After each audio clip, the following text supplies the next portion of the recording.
Azure AD Connect का जो basically agenda है, एज वी डिस्कस्ड बिफोर, कि with the help of active directory services, with the help of Azure AD services, we are able to make a communication between on premises to Azure portal. यहाँ पे हमने एक on promises domain controller establish किया था और उसमें कुछ users create किए थे, and with the help of Azure AD Connect tool we are able to synchronize all the users which is available from on premises to you can say that Azure portal.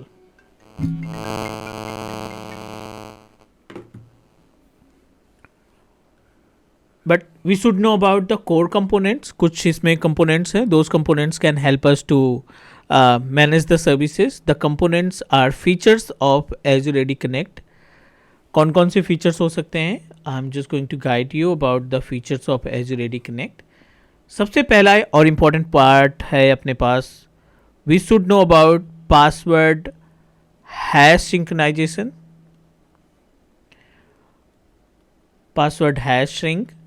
दूसरा है password write back.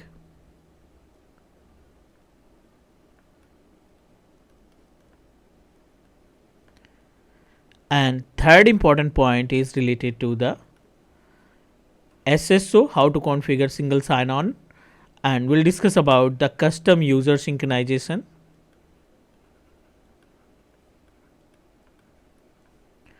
So these all are the points that we need to know in case of hybrid environment.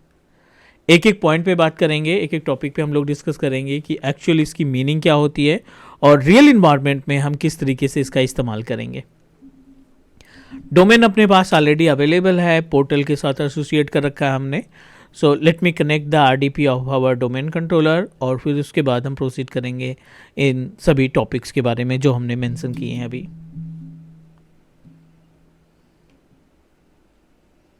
AD connect के अंदर ये part है, ये features हैं AD connect के. Yes,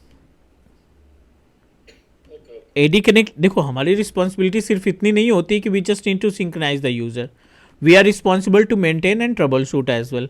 तो सिंक्रोनाइजेशन तो सिंपल, आपने इंस्टॉल किया, इंस्टॉलेशन के बाद आपके सभी यूजर्स ऑन प्रोमाइसेस से क्लाउड पे मूव कर जाएंगे. But you should know about कि ये जो कोर कंपोनेंट्स हैं, जो कंपोनेंट्स हमने आपको लिखाए हैं, like as a password hash क्या होता है, पासवर्ड राइट बैक क्या होता है, तो ये सारी सर्विसेज भी हमें अच्छी तरीके से मालूम होनी चाहिए. This is our Azure portal, और ये अपने पास ऑन प्रोमाइसेस डोमेन कंट्रोलर है, ऑन प्रोमाइसेस डोमेन जिसको हमने सिंक्रोनाइज कर रखा है. Everything is okay, but we should know about the theoretical part and also how we can use these services. तो Azure AD Connect में सबसे पहले हम बात करने वाले हैं पासवर्ड हैश सिंक्रोनाइजेशन. इसकी थेरेटिकल डिटेल्स हम आपको डिस्क्राइब करते हैं, which is really important for every administrator. तो we should know about the usage of password hash synchronization. यहाँ पे अपने पास Azure पोर्टल है, this is our on premises machine, और ये ऑन प्रोमाइसेस में हमने डोमेन कंट्रोलर स्टैब्लिश कर रखा है. दिस इज़ Azure पोर्टल, ये हमारा Azure पोर्टल है, and we have already establish one domain controller जिसमें हमने ग्लुक क्रिएशन के नाम से एक डोमेन क्रिएट कर रखा था. इसमें कुछ यूजर्स थे, उन यूजर्स को हमने सक्सेसफुली सिंक्रोनाइज किया है ऑफ अपने Azure के पोर्टल पे, मीन्स Azure AD के पोर्टल पे.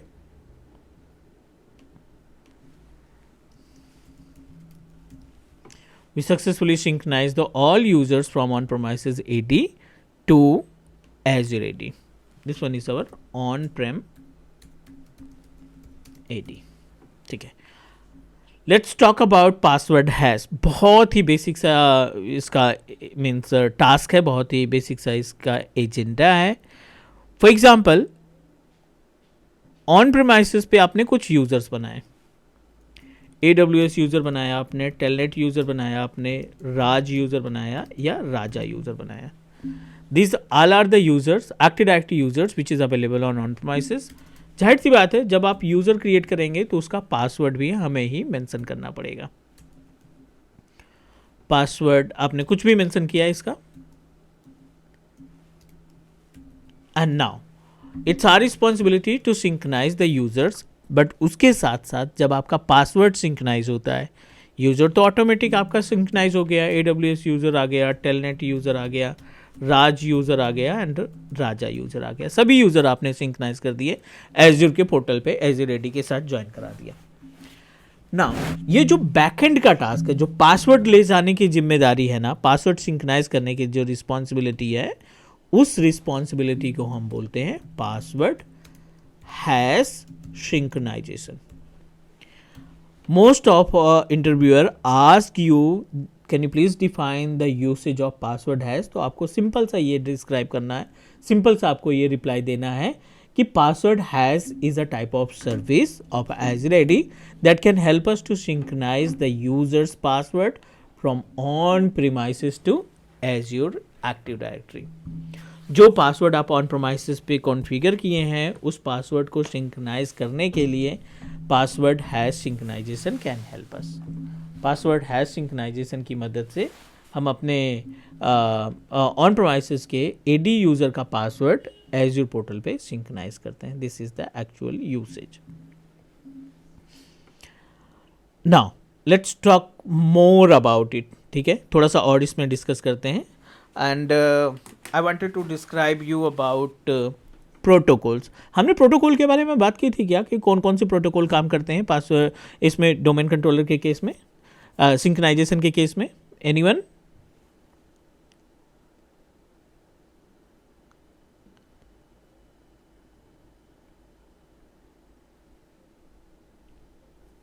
नहीं डिस्कशन किया था। ठीक है, कोई दिक्कत नहीं। दो तरीके के प्रोटोकॉल्स काम करते हैं। एक तो सिंक्रोनाइजेशन के लिए काम करता है आपका सर्विस बस एंड HTTPS। कभी भी कोई इंटरव्यूअर आपसे क्वेश्चन पुटअप करता है कि जब आप एज़्योर AD कनेक्ट यूज़ करते हो तो वो ऐसा कौन सा प्रोटोकॉल है जो हमारे यूज़र्स को ऑन प्रोमाइसिस से क्लाउड तक पहुंचाने का काम करता है, तो आप बता देंगे सिंपल सा, सर्विस बस एंड HTTPS। ये दोनों प्रोटोकॉल्स की रिस्पॉन्सिबिलिटी होती है कि हमारे जो यूज़र्स हैं ऑन प्रोमाइसिस के, उन यूज़र्स को सक्सेसफुली एज़्योर पोर्टल तक पहुंचाने का काम करें। पासवर्ड हैश की रिस्पॉन्सिबिलिटी होती है ऑन प्रोमाइसिस पे पासवर्ड अगर आप रीसेट करते हैं तो उस पासवर्ड को एज़्योर पोर्टल तक पहुंचाने की जिम्मेदारी पासवर्ड हैश की, वाइस वर्सा। अब दूसरा ऑप्शन हमने देखा था इसमें, सेकेंड स्टेप हमने देखा था कि पासवर्ड राइट बैक भी कोई सर्विस होती है। पासवर्ड राइट बैक की सर्विस का रिस्पॉन्सिबिलिटी का यूसेज जो है, late me guide you, password write back, ठीक है। अगला जो मीन्स सर्विस है which is password write back.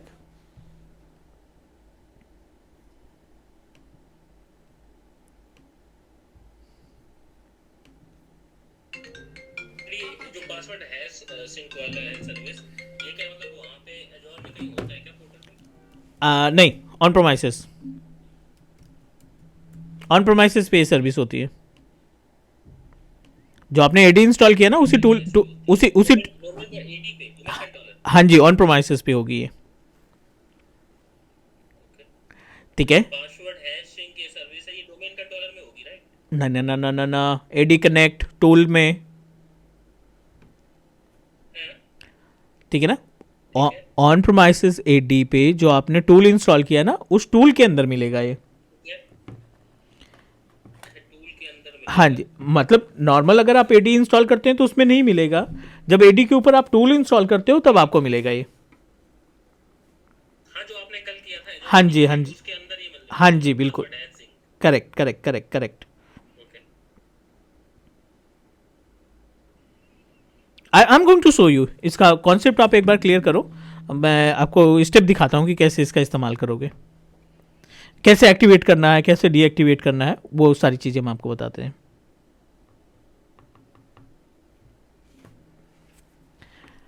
ना। पासवर्ड राइट बैक दूसरी सर्विस है, पासवर्ड हैश दूसरी सर्विस है। दोनों सर्विसेज आपकी ऑन प्रोमाइसिस के AD में, जो आपने AD कनेक्ट टूल इंस्टॉल किया उसके अंदर आपको मिल जाएगी, ठीक है।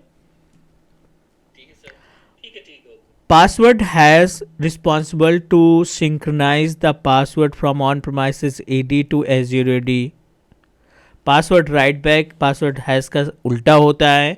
पासवर्ड राइट बैक की जिम्मेदारी है कि अगर आपने एज्योर पोर्टल से कोई पासवर्ड रीसेट किया ना, तो वो ऑन प्रोमाइसिस पे सिंक्रोनाइज कर देगा, सिंपल। कितने लोगों को समझ में आई ये बातें? Password hash password write back का concept, please let me know. Sir समझ में आ गया, लेकिन जो रेप्लिकेशन होता है वो वन वे आपने बताया था, हाँ बिल्कुल वन, जैसे बिल्कुल HTTP पे होता है। बिल्कुल वन वे होता है, करेक्ट। जी। बट पासवर्ड का सिंक्राइजेशन इन दोनों सर्विसेज की हेल्प से हम टू वे कर सकते हैं। अच्छा, टू वे कर सकते हैं। ओके, मतलब ये सर्विस है जो मतलब एजोर एडी से क्या नाम है, कोई भी पासवर्ड जो एजोर एडी यूजर का चेंज करते हैं या फिर एजोर एडी से कोई चेंज करते हैं तो वो ऑन प्रीमाइस पे वो यूजर पे वो चेंज हो जाएगा। बिल्कुल करेक्ट।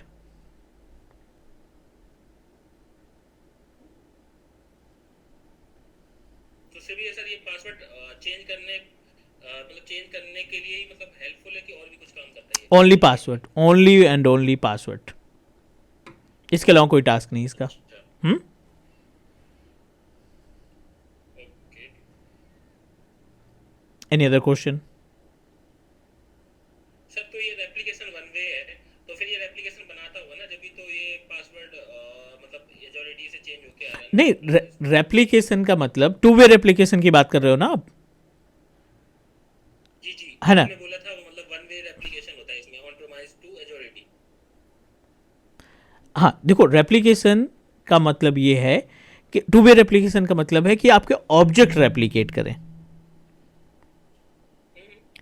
ऑब्जेक्ट रेप्लिकेशन मतलब ये अपना ऑन प्रोमाइसिस डोमेन हो गया, गिव मी 1 मिनट, ये ऑन प्रोमाइसिस डोमेन हो गया, यहाँ पे आपने 3 से 4 यूजर्स बना दिए, ठीक है। मान लीजिए ये आपके यूजर AWS समथिंग, ये सभी यूजर्स आपके ऑन प्रोमाइसिस पे हैं, और एज इट इज आपने एज्योर पोर्टल पे भी कुछ यूजर क्रिएट कर रखे हैं। एडी में गए और एडी में अगर आप कुछ यूजर क्रिएट करते हैं, यहाँ पे अगर आपका यूजर सिंक्रोनाइज होता है, ठीक है, अगर आपका ये यूजर सिंक्रोनाइज होता है, यहाँ से जो यूजर क्रिएट करेंगे अगर वो सिंक्रोनाइज होता है ऑन प्रोमाइसेस पे, तो ये आपका टू वे रेप्लिकेशन कहलाएगा। ठीक है। अगर आप यूजर सिंक्रोनाइज करते हैं तो ये टू वे रेप्लिकेशन कहलाएगा। अगर आप केवल पासवर्ड करते हैं तो वो पासवर्ड राइट बैक कहलाएगा। सर यूजर भी हो जाएगा सिम, एजोर एडी पे अगर हम कोई यूजर बनाते हैं, वो एजोर एडी पे हम कोई यूजर बनाते हैं न्यू यूजर, तो वो ऑन प्रीमाइस एडी पे डोमेन कंट्रोलर में एडी में आ जाएगा वो? नहीं, अगर आ जाएगा तो टू वे सिंक्रोनाइजेशन हो जाएगा ना फिर तो। हाँ, अगर वो बताया था नहीं होता है, वन वे होता है। It's a one way. Okay, one way. Now clear? अच्छा, मतलब जनरली ये होता, मतलब जनरली ये रेप्लिकेशन होता नहीं है ऑन प्रीमाइस से, आई मीन मतलब एजोर एडी से ऑन प्रीमाइस पे, लेकिन उसको पासवर्ड लाइक चेंज करते हैं कोई एजोर एडी से, उस चेंज कराने के लिए पर्टिकुलर ये सर्विस है जो आप बता रहे हो राइट अवे, कोई मतलब ये काम करती है, राइट? एग्जैक्टली, ये सिर्फ पासवर्ड के लिए काम करेगी, बाकी बाकी को किसी टास्क के लिए ये अप्लीकेबल नहीं है। Okay okay, got it. Any other question? तो password write back, password hash का कॉन्सेप्ट क्लियर?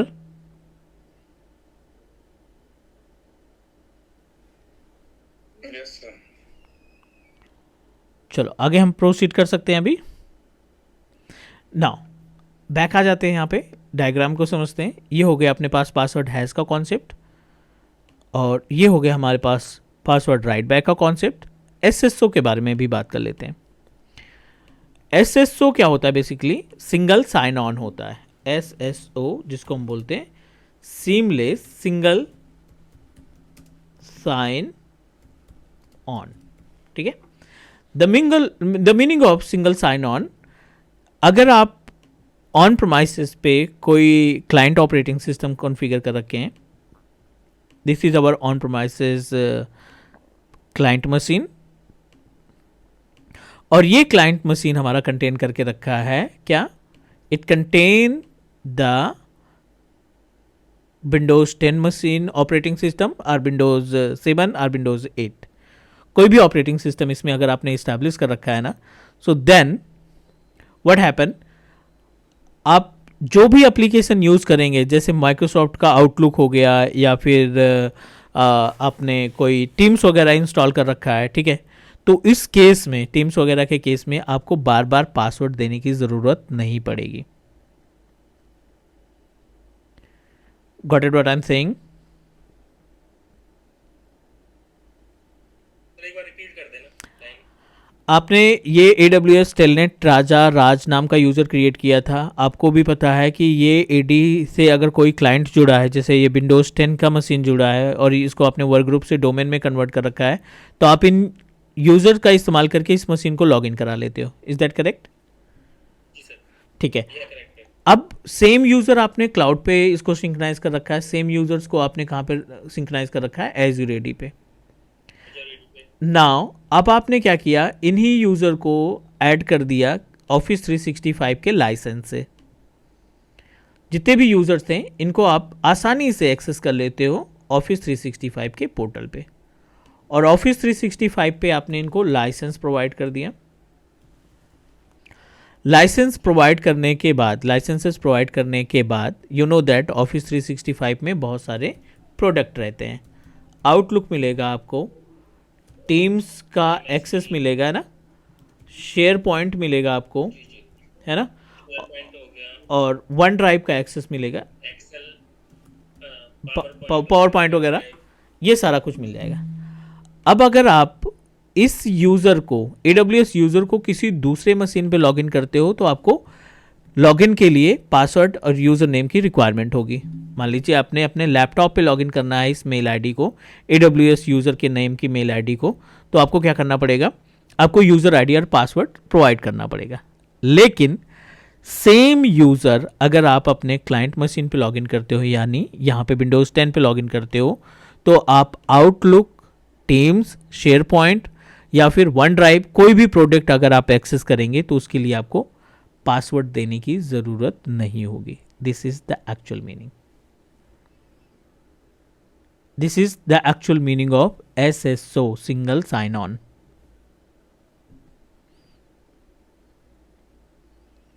क्लियर हुआ या कोई डाउट है अभी?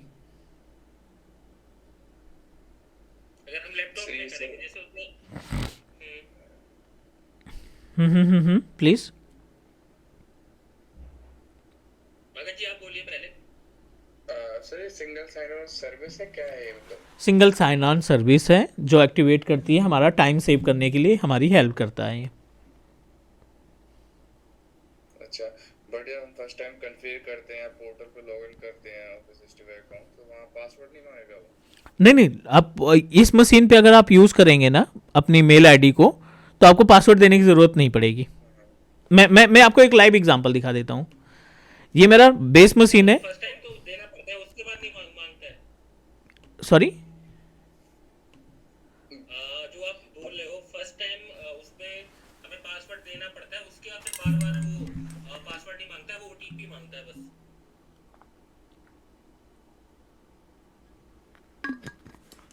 नहीं, जैसे आप लॉगिन करते हो ना. नहीं, आप दूसरा कुछ आप बता रहे हो. Give me 1 minute. आपको ये स्क्रीन मिल रही है, this is my Windows 10 machine जो मेरे वर्क स्टेशन घर पे अवेलेबल है. ठीक है, मैं अपने ऑफिस की मेल आईडी, एक्चुअली ये मेरा मशीन SSO पे कॉन्फ़िगर है. अगर मैं यहाँ पे सिर्फ आउटलुक टाइप करूँगा, जबकि मेरे इस अकाउंट में ना MFA है, अगर मैं आउटलुक टाइप करता हूँ ना, तो ये डायरेक्टली लॉगिन कर दे रहा है. ये मेरी ऑफिशियल मेल आईडी है. ठीक है, this is my official mail ID jeet.rawat@itbd.net. ये मेरी ऑफिस की मेल आईडी है. मशीन हमारी SSO की वजह से ना मुझसे ये OTP मांगेगा, ना कोई पासवर्ड की डिटेल मांगेगा. अगर आपका SSO कॉन्फ़िगर है तो डायरेक्टली आप लॉगिन कर पाओगे. बट आपका जो सिस्टम है वो आपके डोमेन से जुड़ा होना चाहिए. आपका जो विंडोज़ 10 मशीन है या विंडोज़ 11 मशीन आप यूज़ कर रहे हैं, वो डोमेन से जुड़ा होगा, तो कोई पासवर्ड या कोई भी OTP की रिक्वायरमेंट नहीं है कि आप उस पर पासवर्ड दीजिए या OTP दीजिए. इज दैट करेक्ट या कोई डाउट है अभी? सर ये SSO AD पे यूजर पे कनेक्ट मतलब कॉन्फ़िगर होता है. SSO AD पे कॉन्फ़िगर होता है, उसी टूल में कॉन्फ़िगर होता है. जो आपने पहले बताया था. हाँ जी. ओके, तो SSO में ये हो गया, तो उसमें कुछ भी ओपन करो, अब ऑफिस के कोई भी प्रोडक्ट ओपन करो, कोई पासवर्ड नहीं जरूरत देने की, क्योंकि आपका सिस्टम एसएसओ पे है। पर्टिकुलर एक मशीन पे। पर्टिकुलर मल्टीपल मशीन, एक मशीन डोमेन का मेंबर तो एक ही मशीन पे बनाएंगे ना आप। जी नहीं, जैसे मान लो ऑफिस एनवायरनमेंट में तो हजारों मशीनें होती हैं। सब मान लो आज दूसरे लैपटॉप से लॉगिन कर रहे हैं, एक दिन हमने डेस्कटॉप से login हर एक मशीन अपने अपने यूजर से असाइन होती है ना।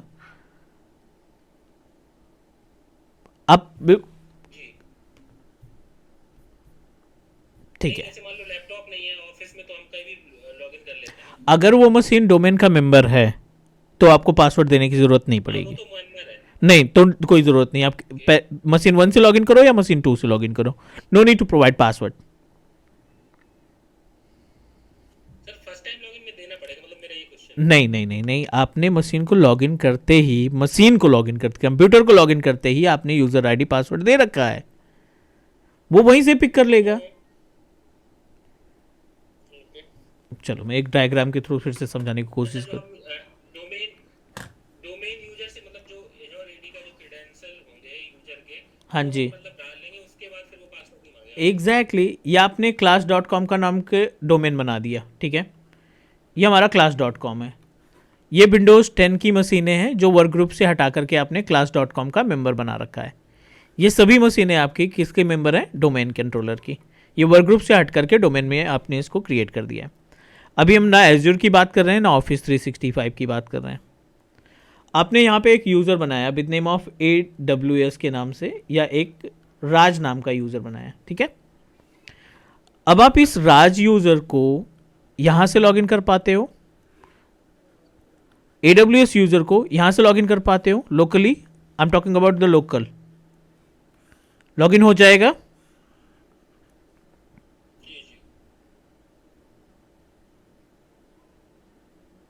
सर, एक बार संजीव जी की कॉल आ रही, लग रहा है उन्हें इशू आ रहा है, वो मेरे पास कॉल कर रहे हैं, तो मैं आईडी उनको ये दिख नहीं रही, विजिबल नहीं रहती, स्क्रीन विजिबल नहीं है आपकी। आप एक बार बात कर लो, कॉल कर रहे हैं, आईडी उन्हें चैलेंज आ रहा है। चलो ठीक है, देख लो।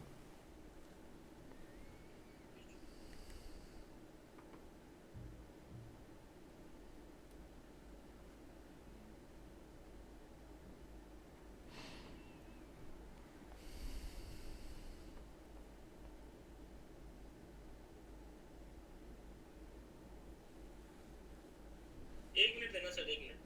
ओके,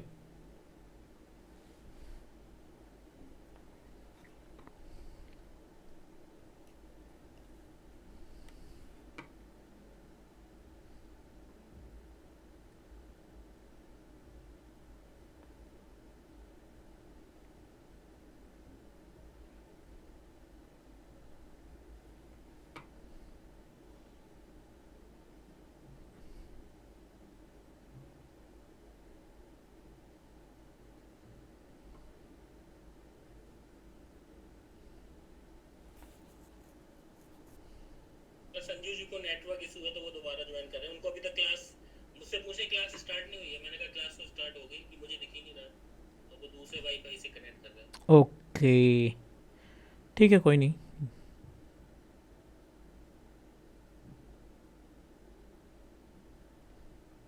सर एक बार ये बता देना ये सिनेरियो क्या बता रहे थे। ठीक है, अभी थोड़ी देर के लिए हम यूज़र AD और ऑफिस 365 को कॉर्नर पे रख देते हैं। ये हमने क्लास डॉट कॉम का डोमेन बनाया, ये सर्वर 2016 हमने इंस्टॉल किया था for example. Okay, domain controller हो गया। हाँ, ये डोमेन कंट्रोलर हो गया। This all are our client operating system, Windows 10 जो कि क्लाइंट ऑपरेटिंग सिस्टम कहलाएगा। Is that correct? Now correct. जो यूज़र्स आप AD पे बनाते हैं उसी यूज़र को हम अपने वर्क स्टेशन पर लॉगिन करा लेते हैं, राइट? जी जी बिल्कुल जब आप लॉगिन कराते हो तो पासवर्ड भी देना पड़ता है, मैंडेटरी, करेक्ट? देना पड़ता है। ठीक है, अब इसको यहीं पे क्लोज कर देते हैं। अब हमने क्या किया है, अपने जितने भी यूज़र्स थे उनको पहले एज्योर AD कनेक्ट के ज़रिए हर एक यूज़र को हमने सिंक्रोनाइज कर लिया। एज्योर पोर्टल पे ये हमारा AWS यूज़र आ गया और ये राज यूज़र आ गया, दोनों यूज़र अपने पासवर्ड के साथ सिंक्रोनाइज हो गए। हमने सेम यूज़र को ऑफिस 365 पोर्टल पे लाइसेंस दे दिया। सेम यूजर्स को ऑफिस 365 का लाइसेंस असाइन कर दिया। अब इन दोनों के पास मीन्स लाइसेंसेस हैं ऑफिस 365 के, AWS के पास भी और राज के पास भी लाइसेंसेस हमने असाइन कर दीजिए। ठीक है, अब लाइसेंस के अंदर जो प्रोडक्ट हैं ऑफिस 365 के, वो आउटलुक होगा, वो अपना टीम्स होगा, वन ड्राइव होगा, या जो भी अपने पास प्रोडक्ट हैं इस लाइसेंस के अंदर काउंट होते हैं। अब ये इनमें से कोई भी प्रोडक्ट अगर आप इस मशीन पे यूज़ करोगे ना, तो पासवर्ड देने की ज़रूरत नहीं है, due to reason of SSO, due to reason of single sign on. Is that fine? Yes, fine. It is only applicable for it is only applicable to use the Office 365 services, right? Office 365 services and Office Azure portal services as well. अगर आपने portal पे कोई application host कर रखा है Azure के, तब भी वो पासवर्ड आपसे नहीं मांगेगा। Right, right, right. Clear? Yeah, clear from my end. What about other?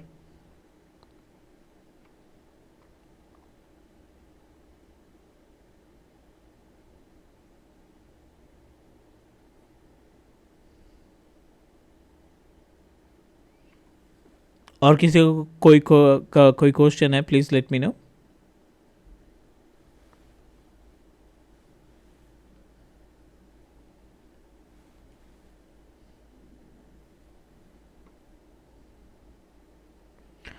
चलो इसका हम प्रैक्टिकल दिखा देते हैं आपको कि कैसे इसको आप इम्प्लीमेंट करेंगे, कैसे आप इस सर्विसेज को इस्तेमाल करेंगे रियल इन्वायरमेंट के केस में। सर अगर इसमें MFA भी लगा है फिर भी इम्पैक्ट नहीं पड़ेगा ना, ये SSO यही नहीं तो, मतलब जो SSO की सर्विसेज जो आपने बताया यही रहे। हाँ क्लियर, SSO नहीं भी लगाएंगे ना तब भी कोई दिक्कत नहीं होगी। Okay.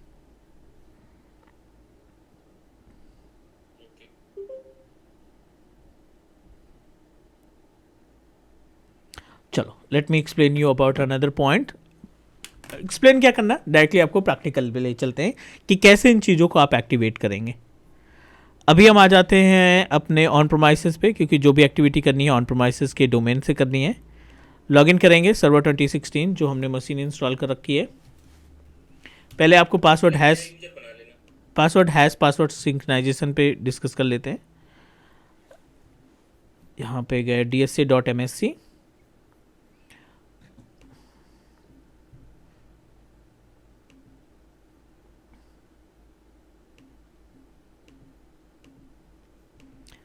ठीक है। यहाँ पे अपने पास मल्टीपल यूज़र्स अवेलेबल है ऑलरेडी, जिसमें से AWS, क्लाउड, GCP, राज, टाटा, टेलनेट, ये सभी यूज़र्स अपने पास अवेलेबल हैं। GCP को हटा देते हैं क्योंकि GCP एक हमारा क्लाउड पे भी बना है। एक और यूज़र बना लेते हैं यहाँ पे,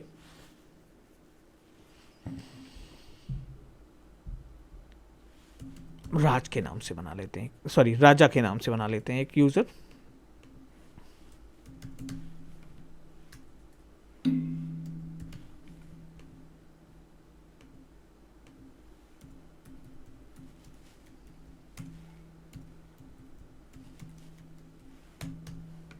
यहाँ पे हमने राजा नाम का एक यूज़र बनाया। एजेंडा हमारा क्या कहता है कि पहले हम पासवर्ड हैश और राइट बैक को समझते हैं। जो आपने टूल इंस्टॉल किया था एज रेडी कनेक्ट का, वो आइकन पे ओपन करेंगे, उस आइकन को ओपन कर लेंगे हम।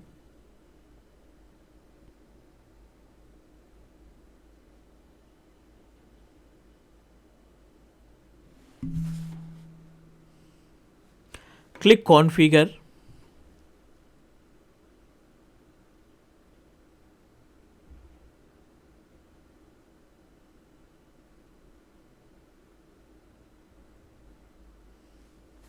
मल्टीपल ऑप्शंस यहाँ पे दिखाई पड़ रहे हैं। We are able to find an number of options are available. और इस पे हमें क्या करना है, we just need to click customize synchronization option. Customize synchronization option पे जाकर के नेक्स्ट करेंगे। जो आपका ग्लोबल एडमिनिस्ट्रेटर अकाउंट है उसका पासवर्ड प्रोवाइड कर दीजिए आप।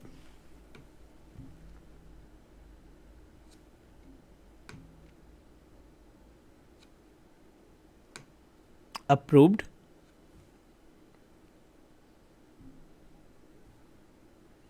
Next, no need to make any changes. Next, आप देखिए यहाँ पे ध्यान से कितने ऑप्शंस दिखाई पड़ रहे हैं हमें। n number of options are available. We are able to find multiple options are available.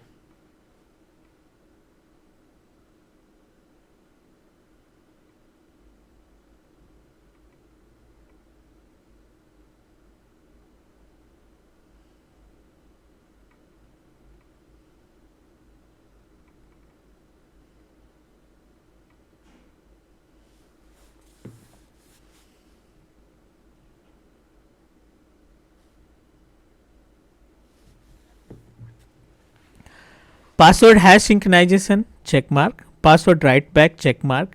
आप इसको अपने हिसाब से मैनेज कर सकते हो।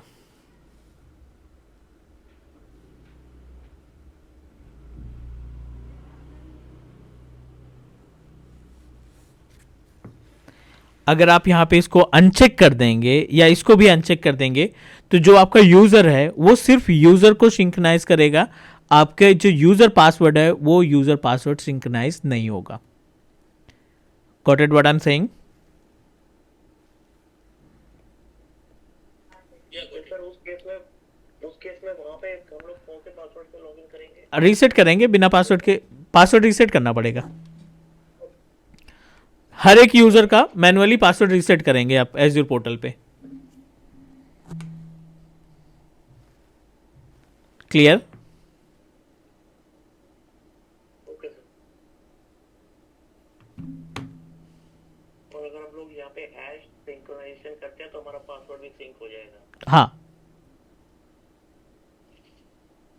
मतलब ये राइट बैक क्या है? Right. Password write back. Already discussed about the right back कि राइट बैक में जब आप एज्योर से पासवर्ड रीसेट करोगे तो वो आपका ऑन प्रोमाइसेस पे रीसेट हो जाएगा। अच्छा सर। अगर आप इस डायग्राम को देखो तो ये राइट बैक यानी इसका एरो यहाँ तक आ रहा है, इसका एरो ऊपर की तरफ जा रहा है।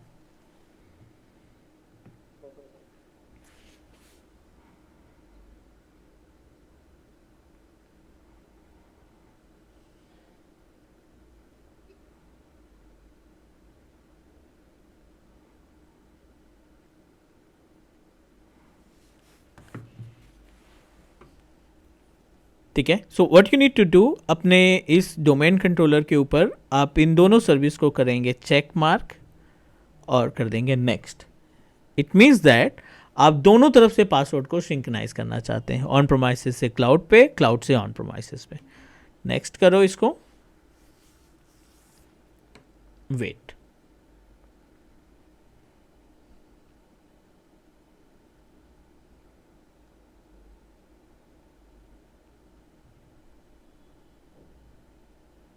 configure,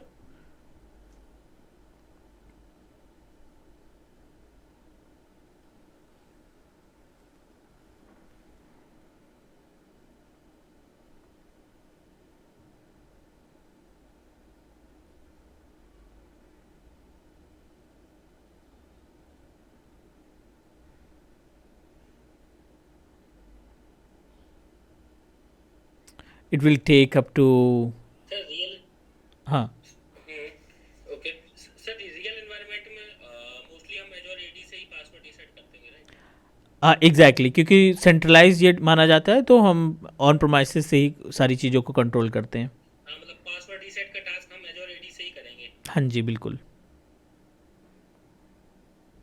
सर बाकी मान लो वन एक मतलब सेम टाइम पे हमने मतलब एडी यहाँ पे ऑन प्रीमाइस एडी से वो सेम यूजर एक यूजर का पासवर्ड रीसेट कर दिया और दूसरा रखा और वहां से एजोर एडी से उसी यूजर का पासवर्ड दूसरा रखा, तो मतलब उस केस में क्या होगा? जो सबसे लास्ट में होगा वो आपका एप्लीकेबल हो जाएगा, राइट राइट यस है ना। ऑन प्रोमाइसेस का हो लास्ट में या फिर क्लाउड का लास्ट में हो, वो एप्लीकेबल हो जाएगा आपके एप्लीकेशन के लिए, आपके अकाउंट के लिए। Yes sir right right. चलो, ये हमने कॉन्फ़िगर कर लिया सक्सेसफुली। अब आप एक बार एज़्योर पोर्टल पे जाके देखेंगे तो जितने भी यूज़र्स थे हमारे वो यहाँ पे आने चाहिए।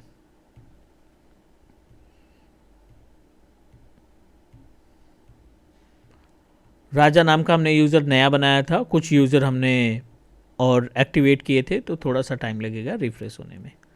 अब आप देखिए यहाँ पे सभी यूज़र्स आपके सिंक्रोनाइज हो गए, जितने भी यूज़र्स हैं सब ऑन प्रेमाइसेस से आए हैं। जीसीपी यूज़र हमारा नो दिखाई पड़ रहा है, इट मीन्स दैट ये हमारा यूज़र क्लाउड का है।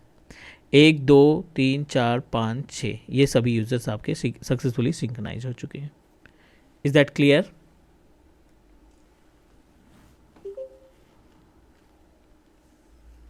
Yes clear. This is the concept of password hash, password write back, and let's talk about SSO। तो SSO कुछ भी नहीं है। SSO में आपको केवल एक्टिवेट करने के लिए सर अभी पासवर्ड हैश का कॉन्सेप्ट, अभी तो यूजर सिंक हुए ना। पासवर्ड दिखेगा थोड़ी ना भाई, पासवर्ड कैसे दिखेगा बताओ? नहीं नहीं नहीं नहीं, मैं वो नहीं समझा। मतलब ये तो आपने जो रेप्लिकेशन का हो गया, ठीक है, ये जो एजोर एडी कनेक्ट के थ्रू जो मतलब यूजर आपने ऑन प्रीमाइस में बनाए हैं, हाँ वो रेप्लिकेट होके एजोर एडी पे चले गए, ठीक। ठीक है। अब इसमें पासवर्ड हैश और जो password hash, password password sir change करके नहीं दिखा सकते। Password hash, password write back सब बैकएंड के हैं। टाटा यूज़र बनाते समय हमने cloud@123 यूज़ किया था। हम क्या कर रहे हैं, इस यूज़र को लॉगिन करके देखते हैं उसी पासवर्ड से ना। यहाँ पे इनकॉग्निटो ओपन किया हमने, portal.azure ओपन किया, यहाँ पे पेस्ट किया और cloud@पासवर्ड हम मेंशन करेंगे लॉगिन कराने के लिए। cloud@123 सेम पासवर्ड से आप इसको लॉगिन करा पाएंगे। No need to make any changes. Sorry, it's a Tata user, हमने बनाया था राजा नाम का। राजा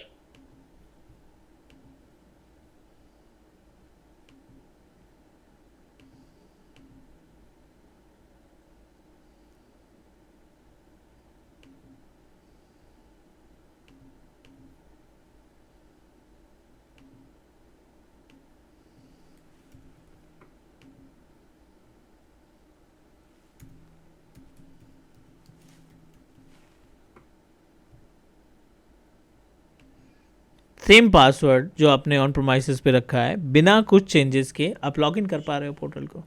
इसका मतलब हैश काम कर रहा है, जी समझ गया, समझ गया। ठीक है। और पासवर्ड की जो एक्टिविटी है वो बैक एंड में रहेगी, वो बैक एंड एक्टिविटी फॉलो करता है। क्लियर? Yes sir clear. ठीक है। एसएसओ का प्रैक्टिकल देख लें, एक छोटा सा प्रैक्टिकल है एसएसओ का।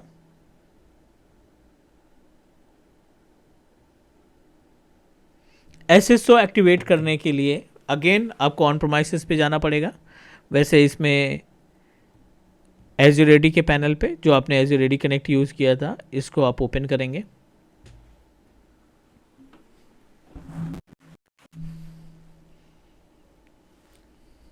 कॉन्फ़िगर पे क्लिक करेंगे और यहाँ पे एक ऑप्शन दिखाई पड़ रहा है change user sign in. Next पे क्लिक करेंगे। जीसीपी का पासवर्ड जो ग्लोबल एडमिनिस्ट्रेटर है, इसका पासवर्ड आप मेंशन करेंगे। नेक्स्ट।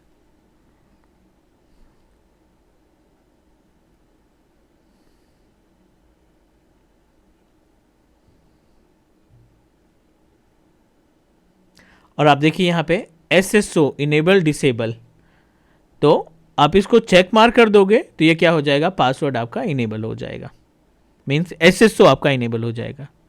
वेरीफाई कैसे करेंगे, आप रूट अकाउंट पे जाइए अपने एज़्योर एडी के पैनल पे, यहाँ पे एडी कनेक्ट का ऑप्शन दिखाई पड़ रहा है, क्लिक करेंगे और सीमलेस सिंगल साइन ऑन, ये क्या दिखा रहा है, इनेबल दिखाई पड़ रहा है। अगर आप इसको यहाँ से अनचेक कर देते हो और इंस्टॉल कर देते हो तो ये क्या हो जाएगा, डिसेबल्ड हो जाएगा। इसका जो ऑप्शन है ये आपका password hash synchronization, sorry seamless single sign on, ये क्या हो जाएगा, डिसेबल हो जाएगा। तो चलिए हम इसको प्रोसीड कर देते हैं, डिसेबल करके देख लेते हैं। Configure, wait.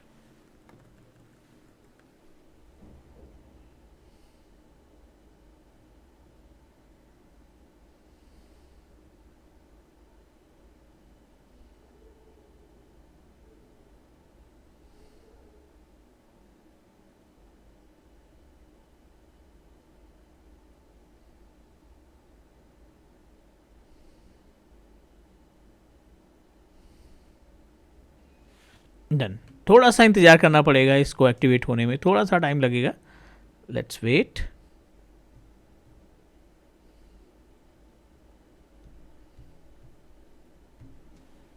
अब देखिए सिंगल साइन इन ऑन जो सीमलेस है वो आपका क्या हो गया, डिसेबल्ड हो गया। मतलब अब आपका जो पासवर्ड है वो आपको मेंशन करना पड़ेगा, नो मैटर आप अपने यूजर को डोमेन से लॉगिन करा रहे हो।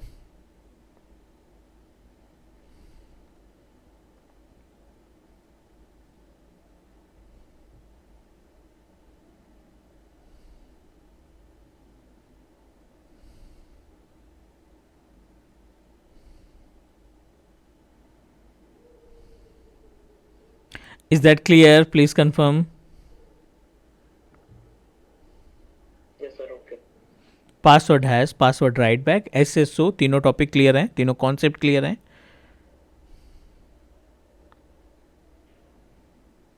जी क्लियर। कूल। चलो अगले ही स्टेप में जाते हैं। बहुत ही छोटा सा टॉपिक है बेसिकली। कभी कभी क्लाइंट्स की रिक्वायरमेंट क्या होती है ना, client don't want to synchronize all the users. अगर आपने ऑन प्रोमाइसेस पे 10 यूज़र क्रिएट कर रखे हैं, ठीक है, और यूज़र नहीं चाहता कि 10 के 10 यूज़र सिंक्रोनाइज हो। अपने केस में अभी सारे यूज़र सिंक्रोनाइज हुए हैं, राज, राजा, टाटा, टेलनेट, AWS, क्लाउड, ये सभी यूज़र्स आपके ऑन प्रोमाइसेस से आ रहे हैं क्योंकि इनके सामने ऑन प्रोमाइसेस सिंक्रोनाइजेशन यस दिखा रहा है। क्लाइंट चाहता है कि इसमें से टेलनेट हटा दे, टाटा हटा दे, राज हटा दे, राजा हटा दे, इन चारों यूज़र को सिंक्रोनाइज नहीं करना चाहता है, या AWS को सिंक्रोनाइज नहीं करना चाहता, कस्टमाइज सिंक्रोनाइजेशन। तो कस्टमाइज सिंक्रोनाइजेशन के लिए आई होप कि आपको पता होगा कि जब आप इसमें व्यू में जा करके एडवांस फीचर को एक्टिवेट कर देते हो, अभी आप देखिए यहाँ पे ये हमारा नॉर्मल मोड है एक्टिव डायरेक्टरी का। व्यू में जाके जब आप एडवांस फीचर्स को एक्टिवेट करते हो तो आपको एक OU मिल जाता है, the OU name is lost and found. ये बिल्ट इन OU रहता है, इसको हमें क्रिएट करने की रिक्वायरमेंट नहीं रहती। आप जिस यूजर को सिंक्रोनाइज नहीं करना चाहते हैं उसको आप मूव करिए, राइट क्लिक करेंगे, मूव पे क्लिक करेंगे और लॉस्ट एंड फाउंड OU में ट्रांसफर कर दो। 2 यूजर हमने भेज चुके हैं, यहाँ पे राज और राजा को भी भेज देते हैं। राइट क्लिक किया, मूव पे क्लिक किया और इसको हमने ट्रांसफर कर दिया लॉस्ट एंड फाउंड में। टोटल नंबर ऑफ यूजर्स की बात करें तो लॉस्ट एंड फाउंड में 4 यूजर हो गए, टाटा, टेलनेट, राज एंड राजा। अब अगर एज्योर पोर्टल पे देखें तो ये सभी यूजर्स हैं भाई, राज है, राजा है, टाटा है, टेलनेट है। लेकिन अगर आप इसको फिर से एक बार रीसिंक्रोनाइजेशन चला देंगे, इसको आप एक बार फिर से रीसिंक्रोनाइज चला देंगे, आपके सारे यूजर्स गायब हो जाएंगे जो लॉस्ट एंड फाउंड में है। टेक्निकली भी हम आपको गाइड करते हैं कि ऐसा क्यों होता है। कॉन्फ़िगर पे क्लिक करो, कस्टमाइज पे क्लिक करो, नेक्स्ट पे क्लिक करो। पासवर्ड मैंडेटरी है, ये आपको हर बार देना पड़ेगा अप्रूवल के लिए।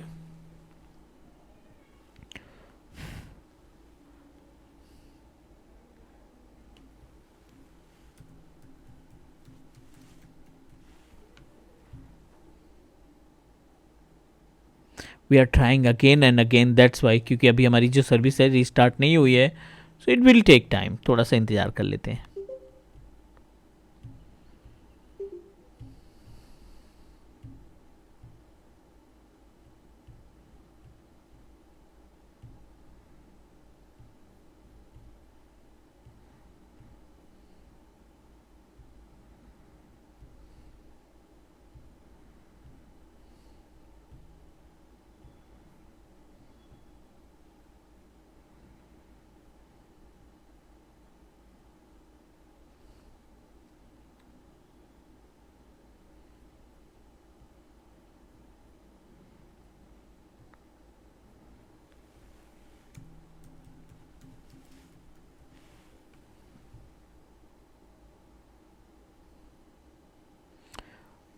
credential due to okay unexpected error as you ready connect।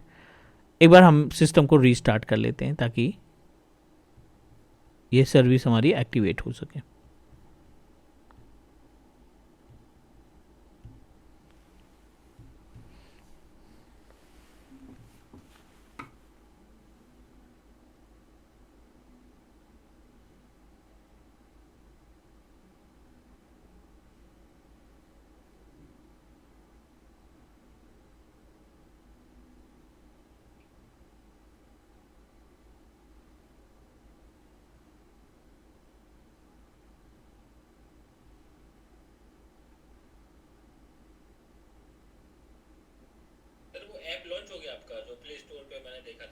हाँ लॉन्च हो गया, मैंने 2 उसमें कोर्स अपलोड भी कर दिए हैं।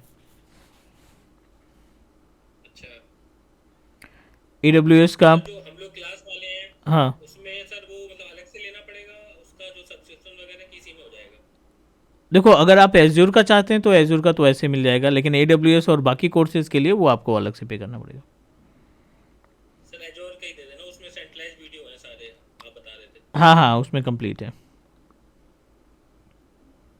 सर वो बता देना ऑफलाइन कैसे होगा। मैं कोड जनरेट करूँगा, वो कोड भेजना पड़ेगा मुझे। जी सर, जी सर। वो कूपन कोड होगा ना, तो कूपन कोड में फिर वो मिल जाएगा आपको। ठीक है सर, वो जब बता देना तो हम लोग ले वो कर लेंगे एनरोल। ठीक है ठीक है।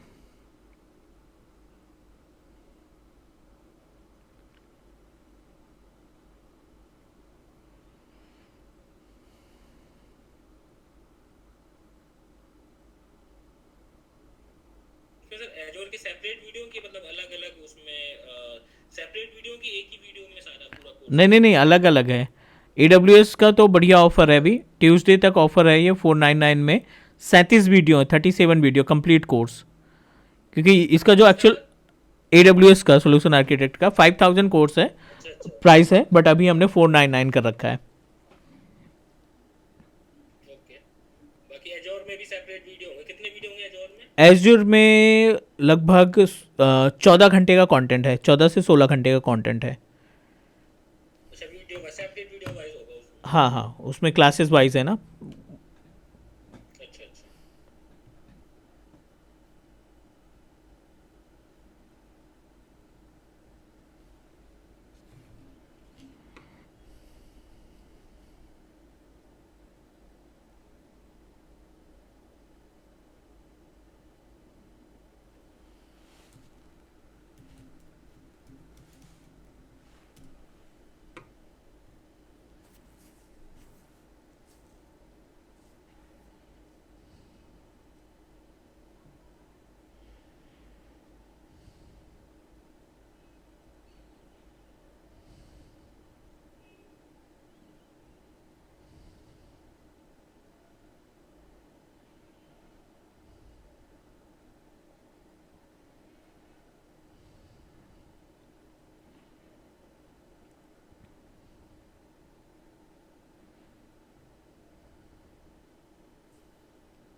Late me try to run it again, क्योंकि अभी जस्ट सिस्टम रिस्टार्ट हुआ है, थोड़ा सा टाइम लगेगा इसमें।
इट विल टेक टाइम, क्योंकि हमने मल्टीपल टाइम इसको सिंक्राइज कर लिया है। तो डू वन थिंग, अभी हम 15 से 20 मिनट बाद फिर से ट्राई कर लेंगे, and definitely it will allow us, क्योंकि सिस्टम रीस्टार्ट होने में, सर्विस रीस्टार्ट होने में थोड़ा सा टाइम लगेगा।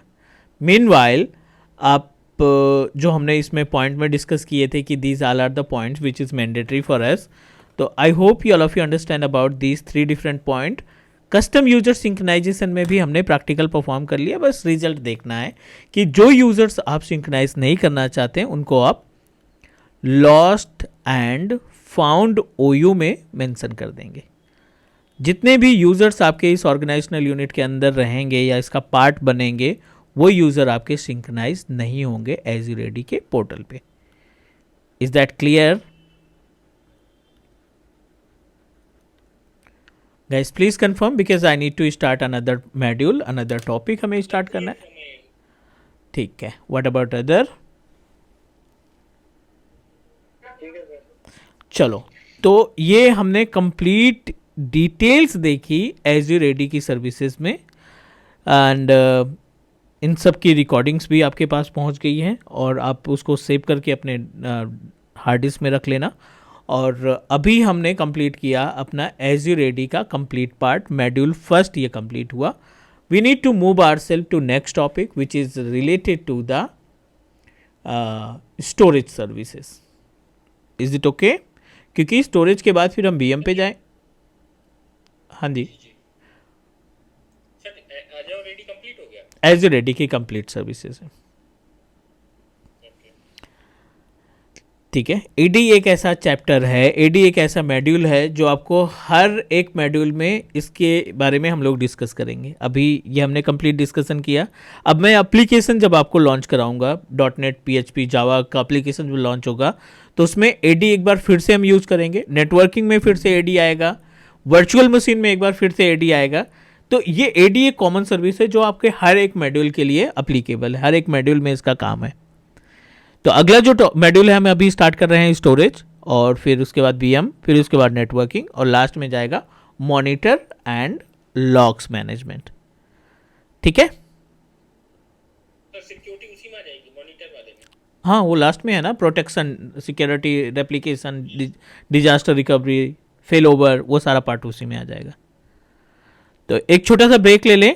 9:20 हो रहा है, 9:30 पे हम कनेक्ट होते हैं, 10 मिनट का ब्रेक है और स्टोरेज स्टार्ट करते हैं. Is it okay? या ओके.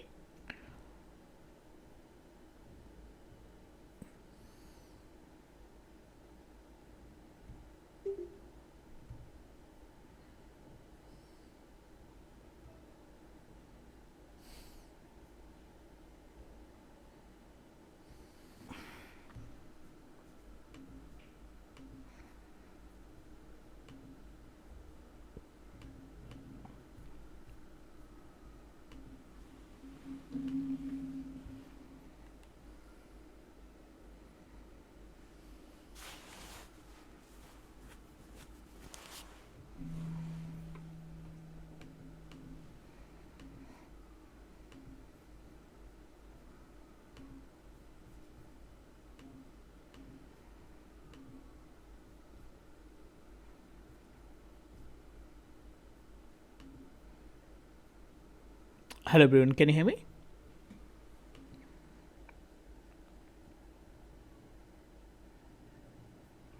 Yes sir. चलो, मुझे थोड़ा सा हिंट दे दो. How much you comfortable with the storage? I am not talking about Azure. किसी भी स्टोरेज सर्विसेज पे किसी भी स्टोरेज सर्विसेज के अंदर जो पॉइंट्स होते हैं, जो कंपोनेंट्स होते हैं, उनके बारे में जस्ट जानना है.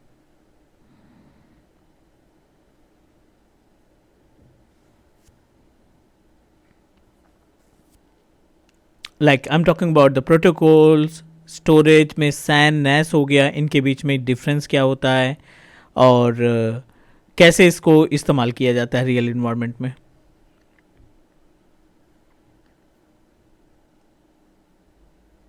सर आइडिया नहीं है, पर आप बता दो. ओके, ठीक है.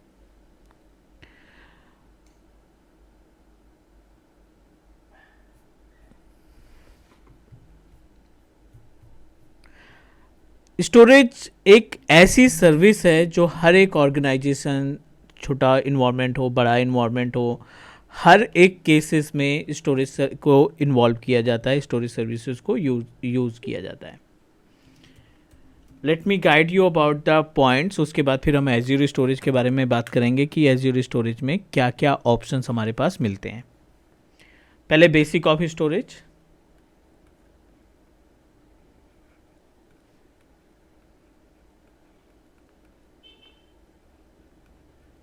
In case of storage services, we have a n number of options.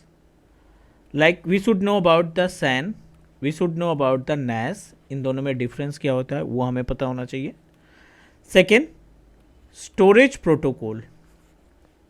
वो कौन कौन से प्रोटोकॉल्स हैं जो स्टोरेज के लिए जो स्टोरेज में काम आते हैं. तीसरा, structure storage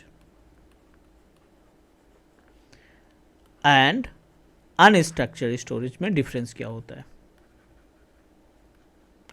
structure storage and unstructured storage. And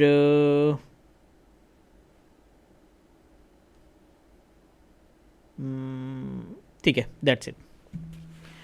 San नैस की बात करें तो बहुत छोटा सा गैप है दोनों के बीच में. एक सैन हो गया अपने पास जिसको हम स्टोरेज एरिया नेटवर्क बोलते हैं, एंड दूसरा वी हैव अ नैस जिसको हम बोलते हैं network attached storage. Storage area network SAN, network attached storage NAS. यहाँ पे अगर हम नैस सैन की बात करें, आपके पास लोकल इन्वायरमेंट है. This is our local organization. एक ऑफिस है जहाँ पे आपने एक स्टोरेज डिवाइस खरीदी है विद कैपेसिटी ऑफ 100 TB. इस स्टोरेज की कैपेसिटी जो है वो है 100 TB के आसपास.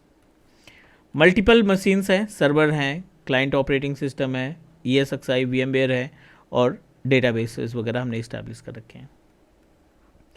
ये स्विच है और आपके जितने भी कंप्यूटर्स हैं वो इस स्विच से कनेक्टेड हैं. आपका स्टोरेज भी स्विच से कनेक्टेड है. सैन की रिस्पॉन्सिबिलिटी ये होती है कि जितने भी आपके पास डिवाइसेस हैं ना उनको स्टोरेज डिस्ट्रीब्यूट करें. टोटल कैपेसिटी इसकी 100 TB है. आपने 5 TB दे दिया PC1 को, 2 TB स्पेस दे दिया आपने SQL सर्वर को, 1 TB का स्पेस आपने दे दिया अपने क्लाइंट मशीन को, वर्क स्टेशन को. जब आप अपने स्पेस को डिस्क के फॉर्मेट में भेजते हो, सैन के केस में जो स्टोरेज डिस्ट्रीब्यूट करते हैं उसको बोला जाता है ब्लॉक बेस्ड स्टोरेज. इसको हम बोलते हैं ब्लॉक बेस्ड स्टोरेज. जब आप हार्ड डिस्क के फॉर्मेट में भेजते हैं तो वो आपका ब्लॉक बेस्ड स्टोरेज कहलाता है. नैस क्या होता है, इसको हम ऑब्जेक्ट बेस्ड स्टोरेज बोलते हैं, क्योंकि ऑब्जेक्ट बेस्ड स्टोरेज में क्या होता है, मल्टीपल ऑर्गेनाइजेशन की ब्रांचेज आपने ओपन कर रखी है अपने. ये आपका for example this is our Delhi location.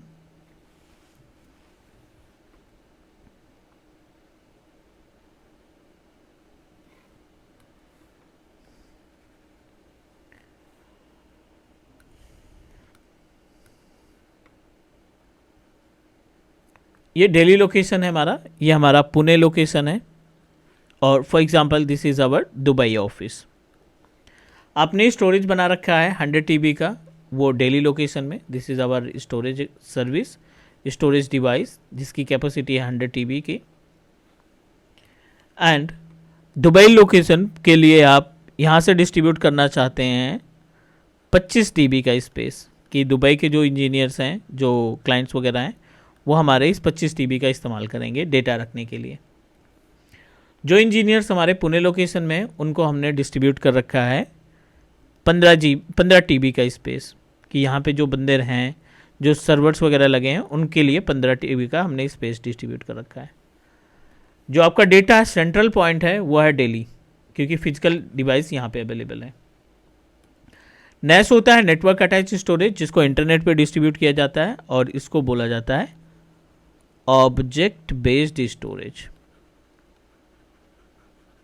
ये हमारा ब्लॉक बेस्ड स्टोरेज हो गया, ये हमारा ऑब्जेक्ट बेस्ड स्टोरेज हो गया. ऑब्जेक्ट बेस्ड स्टोरेज के अंदर टास्क क्या होता है, ऑब्जेक्ट बेस्ड स्टोरेज हमारा सिर्फ फाइल फोल्डर को स्टोर कर सकता है. आप उसमें कोई एप्लीकेशन या कोई ड्राइव नहीं बना सकते. और ब्लॉक बेस्ड स्टोरेज में आप पार्टीशन कर सकते हैं. इसका फॉर्मेट रहता है डिस्क और इसका फॉर्मेट रहता है फाइल फोल्डर. हम इसमें पार्टीशन नहीं क्रिएट कर पाएंगे क्योंकि इसमें सिर्फ और सिर्फ डेटा को स्टोर किया जाता है, पार्टीशन ऑलरेडी बनाया रहता है. This is the actual gap between SAN storage and NAS storage.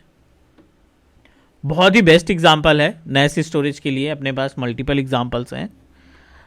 You know very well about Google Drive. सबसे बेस्ट एग्जाम्पल है नैस स्टोरेज का गूगल ड्राइव, वन ड्राइव और iCloud. Google Drive, OneDrive and iCloud, ये तीन जो अपने पास devices हैं, ये तीन जो आपके पास क्लाउड प्रोवाइडर हैं, ये सभी आपको फ्री में स्पेस देते हैं. 15 GB गूगल ड्राइव पे मिलता है, 25 GB के आसपास वन ड्राइव पे मिलता है और लगभग 5 GB के आसपास स्पेस आपको आई क्लाउड पे मिलता है. लेकिन just wanted to know about कि क्या हम अपने इस स्पेस का 15 GB स्पेस का या 25 GB स्पेस का या 5 GB स्पेस का इस्तेमाल एज ए हार्ड डिस्क कर सकते हैं क्या इसको हम एज ए हार्ड डिस्क इस्तेमाल कर पाएंगे? हार्ड डिस्क का मतलब यहाँ पे ये है कि अगर आप डिस्क मैनेजमेंट ओपन करो तो ये डिस्क की इंफॉर्मेशन बताता है. क्या आप अपने स्पेस को इस फॉर्मेट में ऐड कर सकते हैं? गूगल ड्राइव को, वन ड्राइव को, आई क्लाउड को? Is it possible?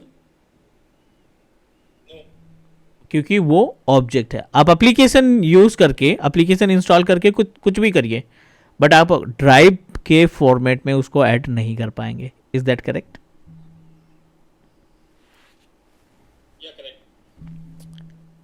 तो I hope you understand about the difference between SAN and NAS. ये सैन हो गया लोकल के लिए और ये नैस हो गया क्लाउड के लिए, कि जहाँ पे आप किसी भी लोकेशन में अपने स्टोरेज को डिस्ट्रीब्यूट कर सकते हैं. चलिए, अगला है स्टोरेज प्रोटोकॉल. तो स्टोरेज प्रोटोकॉल में कुछ प्रोटोकॉल है जो एज ए एडमिनिस्ट्रेटर हमें पता होना चाहिए. Storage protocols, the storage protocols are, पहला है ISCSI, SCSI. दूसरा है NFS. तीसरा है SMB. चौथा है NTFS, सर्विस जिसको हम बोलते हैं. एंड पांचवा है CIFS. These protocols are considered as a storage protocols. इन सभी को हम storage protocol के नाम से जानते हैं, या these protocols can help us to manage the storage services. छोटी सी इंफॉर्मेशन थी but important. We should know about the concept. As admin ये हमारी रिस्पॉन्सिबिलिटी बनती है कि हमें ये पता होना चाहिए. चलिए, अगला पॉइंट है unstructured storage and structured storage. Unstructured storage कौन कौन से होते हैं और हमें मालूम होना चाहिए structure storage.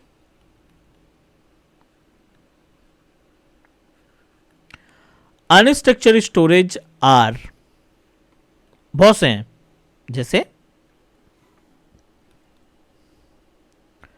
PDF file unstructured, document file unstructured, image file unstructured, MP3, MP4 unstructured. यहीं पे स्ट्रक्चर की बात करें तो SQL structure, Oracle structure, Postgres structure, ये आपके स्ट्रक्चर. मतलब ये कि जितने भी डेटाबेस के सॉफ्टवेयर है ना, वो सभी आपको स्ट्रक्चर डेटाबेस प्रोवाइड करते हैं, स्ट्रक्चर स्टोरेज प्रोवाइड करते हैं. जो भी नॉर्मल हमारे पास सॉफ्टवेयर्स रहते हैं वो नॉर्मल सॉफ्टवेयर हमारे क्या कहलाते हैं? Unstructured storage. Is that clear?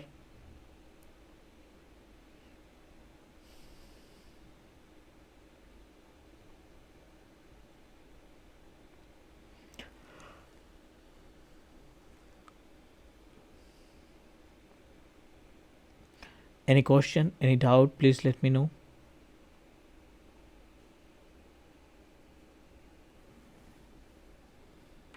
Format होता है अनस्ट्रक्चर्ड स्टोरेज और स्ट्रक्चर्ड स्टोरेज. कंटेनर कंटेनर्स होते हैं जिनको हम स्ट्रक्चर और अनस्ट्रक्चर स्टोरेज में कन्वर्ट करते हैं, जो हम डिसाइड करते हैं।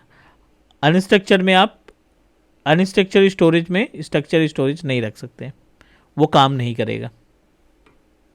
पीडीएफ हो गया, डॉक्स, इमेज, हाँ जी, इसमें हो गया आपका स्ट्रक्चर में एसक्यूएल, ओरेकल, सब कंटेनर वाला क्या है सर ये? सभी डेटाबेसेस, जितने भी डेटाबेसेस हैं, और एक Postgres.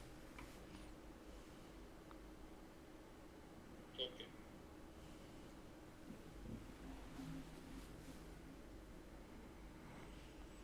This is the basic information related to the storage. I am going to proceed for the next step.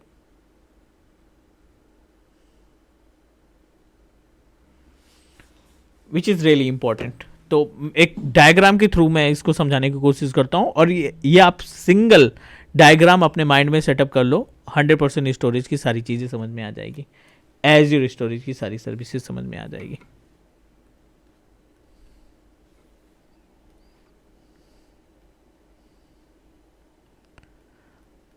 Portal के ऊपर हमें एक ऑप्शन मिलेगा एज्योर स्टोरेज अकाउंट क्रिएट करने का। एज्योर स्टोरेज अकाउंट दो पार्ट में कैटेगराइज किया गया है। एक आपका अनस्ट्रक्चर्ड स्टोरेज,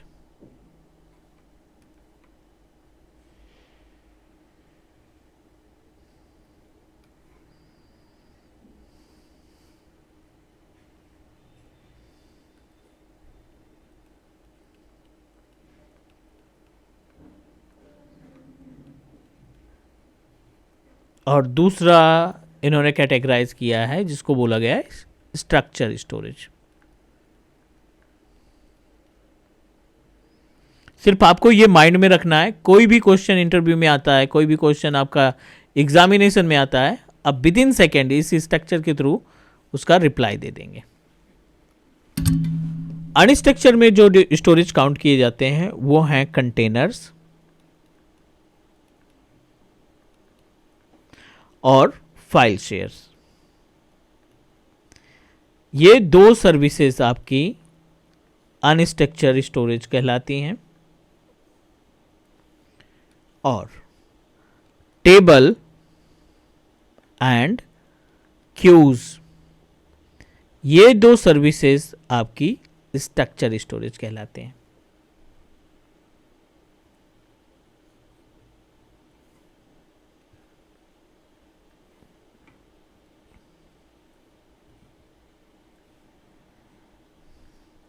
ये चारों सर्विस आपको मिलेंगी स्टोरेज अकाउंट के अंदर। Next, containers contain blob, BLOB, and blob categorized in three different part: blob, page blob, and append blob. Blob, page blob, and append blob, ये तीन पार्ट में कैटेगराइज किया गया। File share work just like a map drive, इसको map drive की तरह इस्तेमाल किया जाता है। और ये दोनों storage use for the database storage के नाम से जाना जाता है। Please go through the structure and let me no अगर आपको ये चीज़ें समझ में आ रही हैं तो।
अनरिस्ट्रिक्टेड स्टोरेज के जो ब्लॉक के नीचे है, ये ब्लॉक ये क्या है, page and appears append blob. अच्छा, ये क्या मतलब स्टोरेज के अंदर ये लाइक वहाँ पे ये सर्विसेज होंगी? हाँ, अब जब स्टोरेज अकाउंट बनाएंगे ना तो उसके अंदर पहले ये 4 ऑप्शन मिलेगा आपको, 4 स्टोरेज मिलेंगे, containers, file share, table and queues, और उसके अंदर कंटेनर के अंदर ये 3 आपको ब्लॉब के ऑप्शन मिलेंगे। Okay,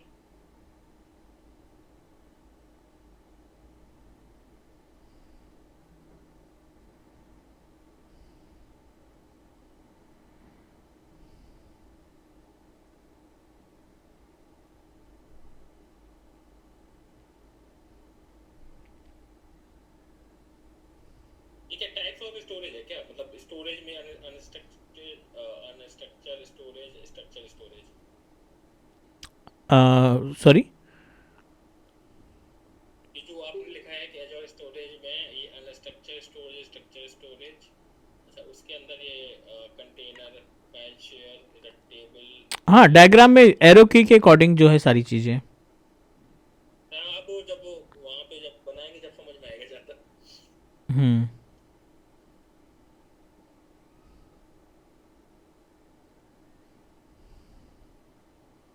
if everything is okay, can we proceed for next?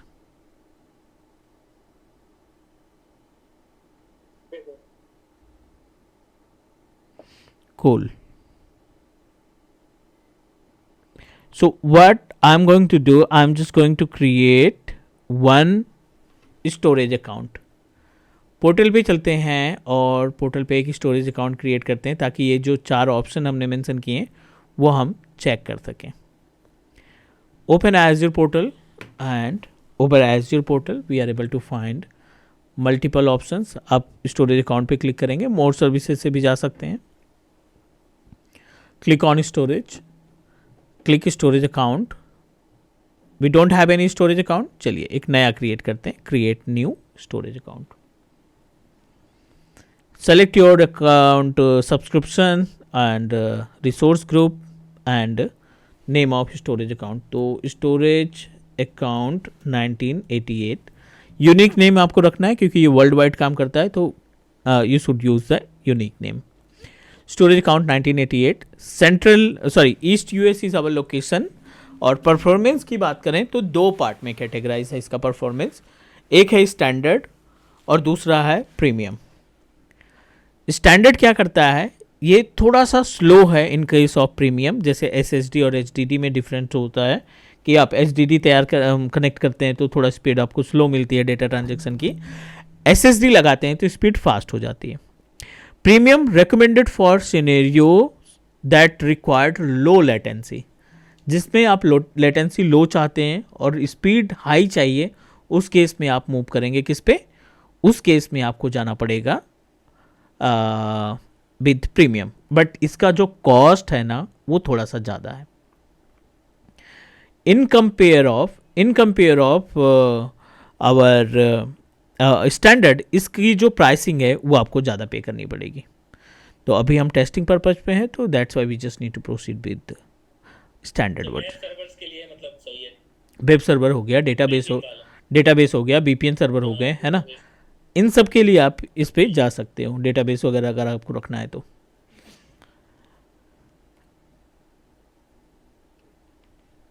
Now अब आप देखिए यहाँ पे रेडंडेंसी ऑप्शन दिखाई पड़ रहा है। Redundancy is basically core related to the redundancy is core related to, आप इसको बोल सकते हैं कि ये एक तरीके का फेल ओवर है जिसको 4 पार्ट में कैटेगराइज किया गया है। एज़्योर ने 4 पार्ट में कैटेगराइज किया है।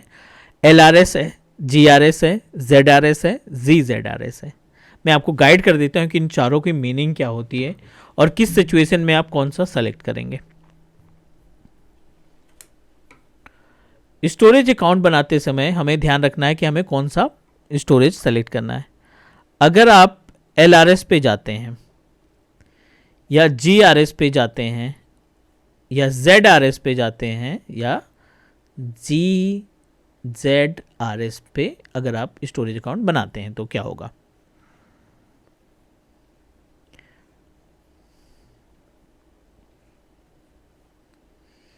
If you proceed with LRS, तो इस केस में क्या होगा ना, इसको बोला जाता है लोकल रेडंडेंट स्टोरेज।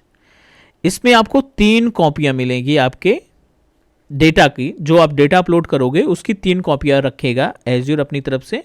और इसकी जो फेल ओवर की बात करें तो फेल ओवर थोड़ा सा कम रहता है। और नंबर ऑफ लोकेशन एक रहेगा, क्योंकि एक ही डेटा सेंटर पे आप डेटा को रख सकते हैं, दूसरे डेटा सेंटर पे रेप्लिकेशन या फेल ओवर आप क्रिएट नहीं कर पाएंगे। GRS पे रखने का मतलब है कि ये आपको 6 कॉपी बनाने का ऑप्शन देगा। एक ही डेटा की 6 कॉपियाँ बना सकते हैं और नंबर ऑफ लोकेशन आप सेलेक्ट कर सकते हैं 2। एक आपने सेंट्रल US पे रख दिया, दूसरा आपने सेंट्रल कनाडा पे रख दिया, तो आप रख सकते हो GRS के केस में। ZRS क्या करता है, ये आपको 9 कॉपी बनाने का ऑप्शन देता है। लोकेशन की बात करें तो ये आपको ऑप्शन देता है कि आप अपना डेटा 3 अलग अलग लोकेशन में रख सकते हैं। और फाइनल अगर ZRS की बात करें तो ये टोटल 12 कॉपीज बनाने का ऑप्शन देगा, और जो लोकेशन होगी वो 4 लोकेशन होगी। 4 अलग लोकेशन में आप अपने डेटा को रख सकते हैं। According to the fail over इसकी प्राइसिंग भी आपको अलग देनी पड़ेगी। जितना आप फेल ओवर यूज़ करेंगे उसी के अकॉर्डिंग आपका पेमेंट जाएगा। Is that clear?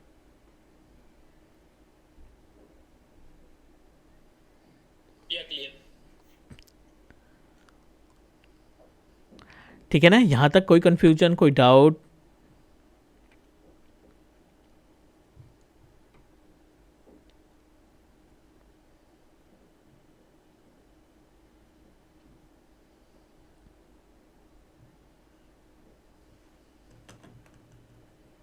Everyone can you hear me?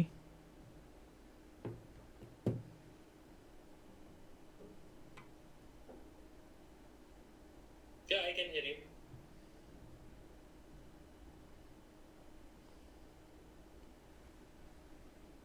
ठीक है।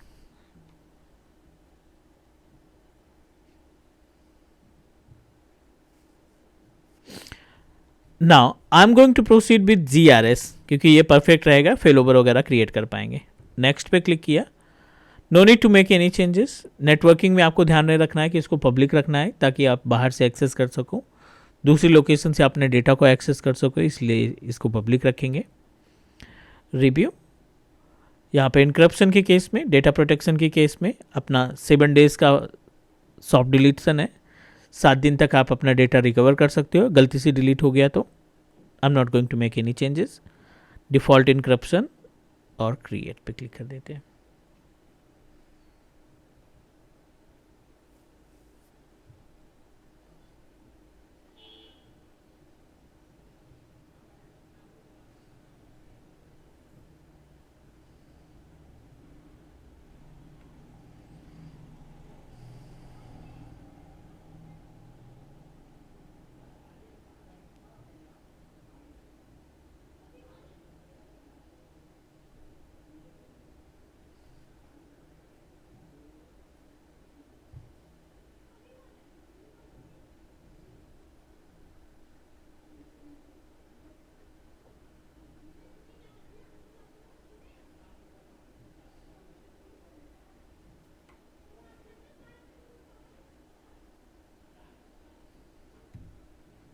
दो से 3 मिनट का टाइम लगेगा।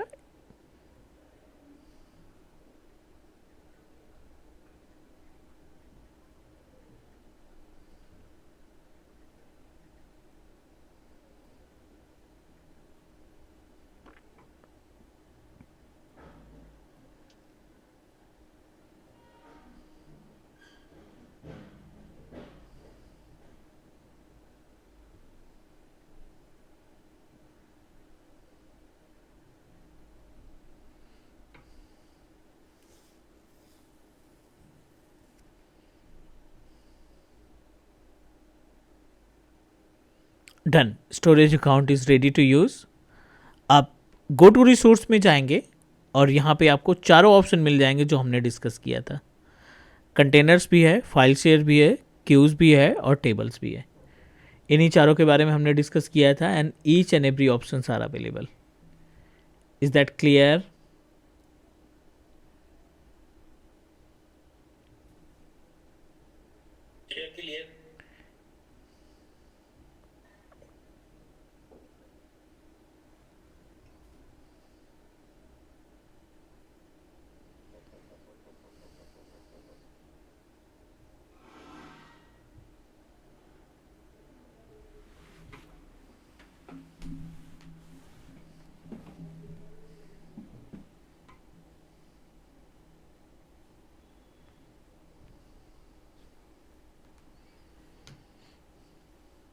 Okay, so let me guide you about the containers. Container क्या करता है कि आप इसको एज ए ऑब्जेक्ट इस्तेमाल कर सकते हैं. जैसे स्टोरेज का अकाउंट है, तो चलिए मैं आपको कंपेयर करके दिखाता हूँ कंटेनर्स और गूगल ड्राइव के बीच में.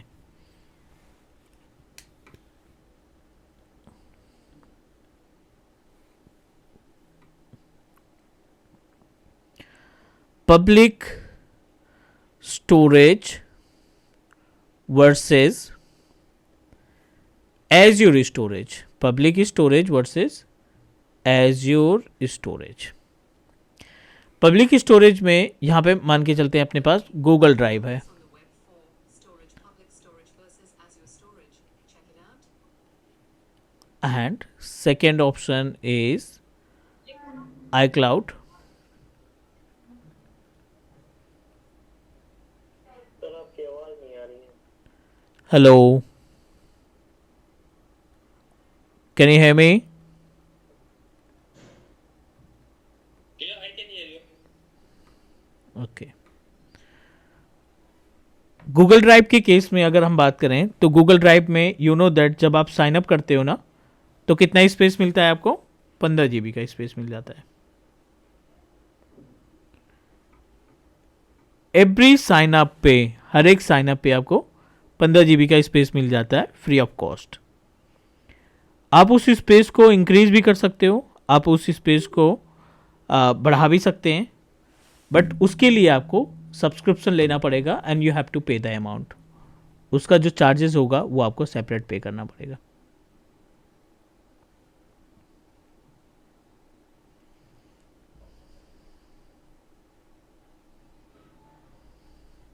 छोटा सा एग्जांपल, अगर आप 100 GB का स्पेस परचेज करते हैं गूगल ड्राइव पे, तो आपको 130 रुपीज़ पे करना पड़ेगा पर मंथ. और इस 100 GB को एज ए सब्सक्रिप्शन आप यूज़ करेंगे. अगर आपने डेटा रखा है सिर्फ 25 GB, फिर भी आपको जो पेमेंट जाएगी ना वो 130 रुपीज़ की जाएगी. ये डिफरेंट होता है. प्लस यहीं पे अगर हम एज्योर की बात करें ना, तो एज्योर पे जो स्टोरेज होते हैं, जैसे हमने कंटेनर की बात की, कंटेनर का जो चार्जेस है वो बहुत ही यूनिक है. इसमें अगर आपने 100 GB का डेटा अपलोड किया पहले महीने, तो इसका चार्जेस अलग जाएगा. For example you have to pay up to maybe $10. ठीक है, एक छोटा सा एग्जांपल मान लेते हैं, $10 आपको पे करना पड़ेगा. अगले महीने आपने 50 GB का डेटा डिलीट कर दिया और अपने पास 50 GB बचा, तो सेकेंड मंथ जो आपका पेमेंट जाएगा ना, वो आप सिर्फ $5 ही पे करेंगे. मतलब ये कि जो पब्लिक स्टोरेज हैं उनमें आप स्पेस के ऊपर पेमेंट देते हैं, जितना आपने स्पेस खरीदा है उसके हिसाब से आपका पेमेंट जाएगा. बट अगर आप कंटेनर की बात करते हैं तो कंटेनर्स के केस में क्या होता है, एज्योर के केस में क्या होता है, ये आपके डेटा के ऊपर आपको पेमेंट देना पड़ेगा. This is the actual different. Public storage में स्पेस के अकॉर्डिंग पेमेंट देना होता है और एज्योर स्टोरेज के अकॉर्डिंग आपको जो पेमेंट देना होगा which is related to the space, which is related to the data that you uploaded. आपने कितना डेटा अपलोड किया उसके अकॉर्डिंग से आपको पेमेंट देनी पड़ेगी.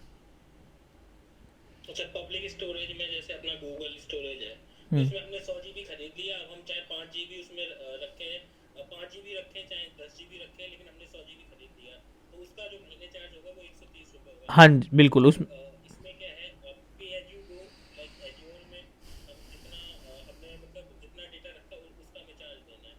हाँ जी, जितना आपने डेटा स्पेस यूज़ किया डेटा के लिए उतना ही पेमेंट करना पड़ेगा, क्योंकि इसमें स्पेस अनलिमिटेड मिलता है आपको. उसमें हमने 100 GB खरीद लिया और चाहे हम उसमें 20 GB रखें, 5 GB रखें, वो आपके ऊपर डिपेंड करता है. यस, हमें पूरा 100 GB का देना होगा चार्ज. एग्जैक्टली. जी जी. यहाँ तक क्लियर? कोई क्वेश्चन, कोई doubt, please let me no.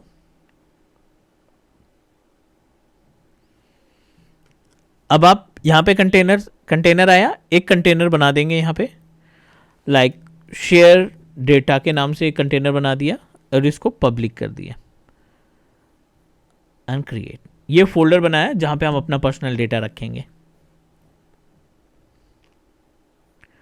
Share data पे क्लिक किया, अपलोड पे क्लिक किया, ये डायरेक्टली आपके ऑन प्रोमाइसेस से जोड़ देगा। ऑन प्रोमाइसेस पे जो भी आप फाइल या फोल्डर रखना चाहते हैं यहाँ से आप डायरेक्टली अपलोड कर सकते हैं। Like I am going to upload these files, upload.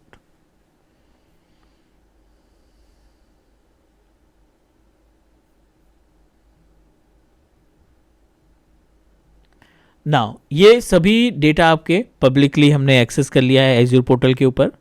अगर आपको कोई भी स्पेस, कोई भी डेटा बाहर से एक्सेस करना है तो आप इसको ओपन करेंगे, इस यूआरएल को कॉपी करेंगे, किसी भी ब्राउज़र पे पेस्ट करोगे, ये आपका डेटा शो कर देगा like this.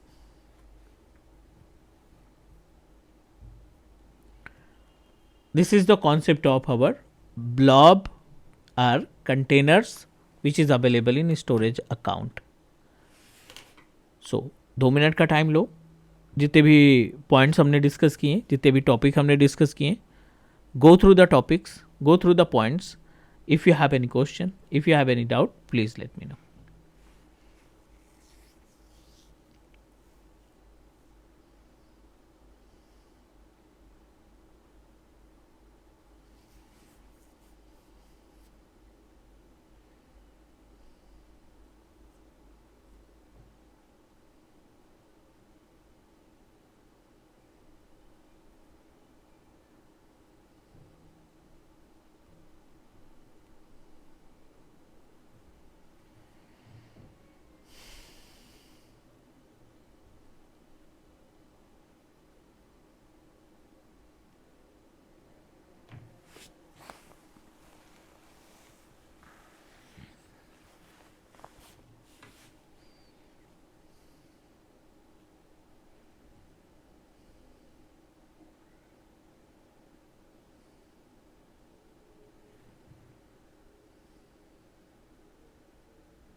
Is that clear guys? Please confirm. और आप, आई होप कि आप सबने अकाउंट क्रिएट कर लिया होगा। वी हैव इनफ कंटेंट, तैयारी करने के लिए अपने पास अच्छा खासा मटेरियल है। So you just need to start your preparation. आप अपनी प्रिपरेशन करना स्टार्ट कर दो, और कहीं पे भी कोई डाउट आता है, कहीं पे कोई प्रॉब्लम आती है तो आप उसको राइट डाउन करके रखो, हम नेक्स्ट क्लास में उसको डिस्कस कर लिया करेंगे। ठीक है?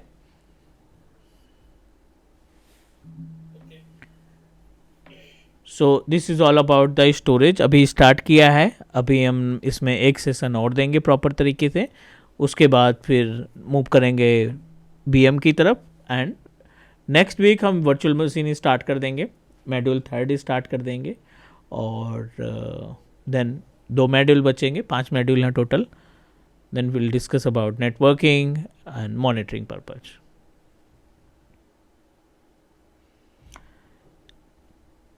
Okay everyone, so please let me know if you have any question or doubt.